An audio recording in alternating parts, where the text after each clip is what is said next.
Hello, welcome back to another video. Yep, we're on the final round of the KTM crossbows at Tokyo Expressway clockwise, east. Yeah, it's the long one with the hairpin. Anyone known to Gran Turismo will know this track, 'cause I think it's been in most of their games, to be fair. And we're going to do something different in this race. It's something that we've not done before, but you'll see what happens when the lights go out. So here we go, we're on to the long race, 23 laps was the last one. Yeah, with double points on offer as well. Craig on the lead there in first, Matty second, Robbie third. Yeah, we noticed that everyone's on wet tyres. Now, the reason for that is, and we've never done this before, this is going to be a fully wet race from start to finish. So as they come out now, and I can see the first problem is nobody's wipers are working. That's because no one's got any wipers. That might be it's basically why an open cockpit car. So there we go. So everybody's got to be careful on these first turns. Yeah. First corner especially, because part of it is a wall. There we go.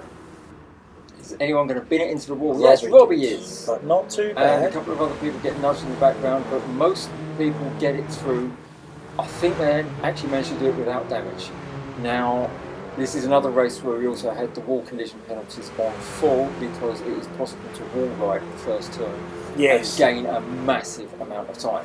Yes, I believe that is true. So wall penalties were put in to put a stop to that. Yeah. As Matty has basically just scorched off into the lead. Yeah. It's almost like he's on a dry track and everyone else is on a wet track. I mean, he's flying, isn't he, as well? He's absolutely gone. He's flying, and Robbie's second, Dave Speed third. Slow down. You've got a safety car. We must have that off camera. Yeah. Because Matty slowed down, which is unfortunate, because he built up a bit of a lead there. But what happens now, just so in case you've never seen it, so we have a virtual safety car on the first lap only. So that means somebody's got damage, and the cars will start to 50, 60 mile an hour, and they have to remain in positions. Yes. The person who's got damage can now overtake to get back to the pits, especially if it's on a long track, because we don't want some, as you see, it must be Craig who's got damage, he's got a penalty, and he's just gone past everyone. So he must be the one with damage. He will now circulate round and get into the pits, fix his damage. If the rest of the field have not caught up, he must wait at the end of the pit lane and join the back of the field. Correct. It just, what it does, we found, is if prior to having the virtual safety car, if you didn't have it and you was unlucky, or somebody pushed you off, that was your race done. Yes. You were out of it. Whereas this does give you a second chance. Yes, you might start at the end of the pack, but your car's fixed. You're still in it. You're still in it. Which is why we've done that. It's a new thing. Well, sort of last 6 months or so. Yeah. The other thing about the safety cars as well is that if a safety car is called, it's not just the person with damage who can pit. Anyone can choose to pit if they want to change tyres because they think they're on the wrong ones, put a bit more fuel in it. But the proviso is they leave the pit lane in the order that the game puts them back out in, and they have to wait and join the back group. So if, for example, Dave Speed there wanted to go and pit, he would pop in, but he'd come out last. And he would come out last, and he'd join behind. They actually probably join in front of Craig because Craig would be fixing damage. Yes. And so Craig would still be last, but Dave Speed would be second for last. Anyway, I hope that's made it all clear. Hopefully that makes it all clear, just for regular viewers or people who want to know that's how it works, or people that want to join that. So we can already see on the track map, as we've just come to a halt for some unknown reason. Yeah, not so sure why. You can see on the track map at the top an arrow in front of the red one, and that was Craig having got out of the pits, and he had to wait at the pit exit. Yes. And there he is now dropping down to the back of the field. Yeah. So what you'll see is once Craig's rejoined us, which he has now, the lead will go 3, 2, 1, and away we go, basically, and racing then resumes. Now we're on lap 2, the safety car doesn't apply. No more safety crash. That's it. The other reason for the safety car was in the first lap you're quite bunched up. Yes. Whereas later in the race that's not necessarily the case.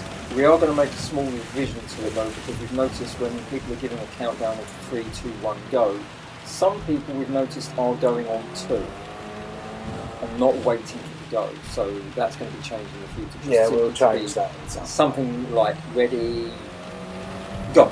So anyway, Robbie there just slightly hit the balance, unfortunately. We're on board with Robbie, got amazing effect again. He might have grazed the barrier, but he didn't get any damage. And so we've got Matty first, Jagged second, Robbie third there. Dayspeed in fourth, doing very well. Jag got an absolute flyer on that restart, and I'm not trying to imply that he went on too. It was just one of those. Everyone else sort of like bogged down. Yeah, Jack got a bit of a just a nice run, but that does need to change. We don't know.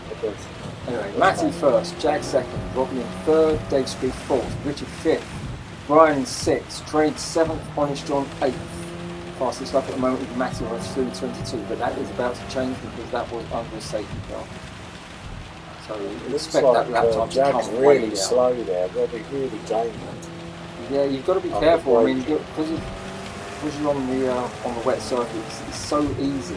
Especially coming into this hairpin, we've noticed a lot of people when they're going onto the brakes at the braking point, the car is in some cases tending to try and pull left. I think we just saw it briefly there with Robbie. There with Robbie, just jinked to the left. Yeah, just a little bit. So you've got to modulate your brakes in order to try and keep it in a straight line. So as soon as you feel it start to go, come off the brakes, brake again. Or else otherwise, if you just kept your foot planted on it, you'd be snapping left and causing yourself a whole load of damage. Yeah, so where are we? So it's a long race because it's the last one. But as I say, there's double points on offer. Yeah. So this is still anybody's. Actually, I don't think it is. I can't see the results from it, but I think that Robbie already had this one in the bag. Not too sure, to be fair. We will post the results at the end of the race. Yep, and Craig's got a good run on Richard all the way through the tunnel. The other thing as well about choosing this track is because it's a wet race, we thought if we had the tunnel on it, it'd be nice and dry in the tunnel to add a bit of tyre wear on there. Yeah. Little bit suggested. I don't know what happened there, but Craig, sorry, I'm losing track of That's fine. The fastest lap's come down to 2:45. Yeah, it's going to get a lot lower than that, I think. It's the track never really dried out. Got at all. It rained the whole time. It rained the whole time. We did do a practice session with this, just trying to get the setting right. We had it on torrential downpour for the entirety of the race, apart from the last part of the race where it's going to start drying up but still raining. And the game decided in its infinite wisdom to have it go completely bone dry in the middle of the race. So we scrapped that idea and just put it on downpour for all the sections of the race. So I love this passenger seat here. Yeah, we're on board with Richard. A bit of a twitch there coming out of the turn, but all well and good. He's down in 7th now. It's just been Craig mugged is by just mugged Craig. in, yeah. But we're only on lap 3. It's a 23 lap race. It's literally a case of it's a marathon, not a sprint. We've now jumped to lap 17. Yeah, because not a lot else happened. Well, Jag's now second to Stone Dead last, so something happened there. No, he is Stone Dead last. He is now, but he was second. Yeah. And somebody, there's 2 people in the pits. There's a late pit stop. Was there many pit stops? Unless there was damage. No, I don't know. I'm not sure if anyone was going for the fastest lap or not. You notice the lap time's now come down to a 2:20. 2:20 with Matty, yeah. Yep. Robbie's in the lead, Matty's second, Richard's got up to 3rd from the 6th place. Dayspeed's gone up as well to 4th. Yeah, good. Craig, that was doing quite well, gone down to 6th, but... Where's Honest John in all of this? 7th, it says so on the grid. Well, he's had a bad run as well. He's not had a particularly good one, yeah. I'm looking at the track map as well, and everyone is quite well spaced out. And yet, what's funny about that is Honest John at the start of this was quite good. Yep. He had second place in High Speed Ring and a second place in Big Willow. We're on the last lap. Skipped on to the last lap. So here we go, Robbie. Well done, Robbie. Robbie's just taking the win. Richard's managed to get himself up to 2nd, and he bags the fastest lap as well. With a 2:19.9. And Richard up to 2nd, Matty in 3rd there. With a 5-second penalty, he's hit the wall. He's going to be safe though, I think, in that 3rd. I reckon. I'm looking at the track map and no one's close behind him, but so he'll escape that. Very tough race. You've got to congratulate everybody for doing that and taking part. Not an easy race. Not something we do all the time. Nope. Anyway, as we said, thanks for watching as always. That was the last. We're going to put up the results now.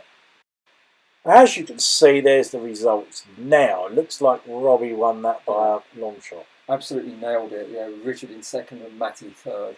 There are quite a lot of people. However, these points are very close. They are from 3rd down to basically down to 8th. They're all very close. The one thing which I will say is I think there's more than a couple of people who missed around on it. I know that Richard missed around. I know that Dave Jennings missed around. I know that Neil missed around. So a lot of people missed out. Unfortunately, Robbie was there for all of them and bagged a good 74 points in the lead. Yeah, but well done to him. Congratulations, Robbie. Well done. We're not taking anything away from you. Yeah, it was a good race. I think the cars are good. They'll definitely probably make a return at some point. Absolutely. Anyway, we want to quickly talk about next week now because that was the end. We are in our manufacturers, which starts next week. Yes, it does.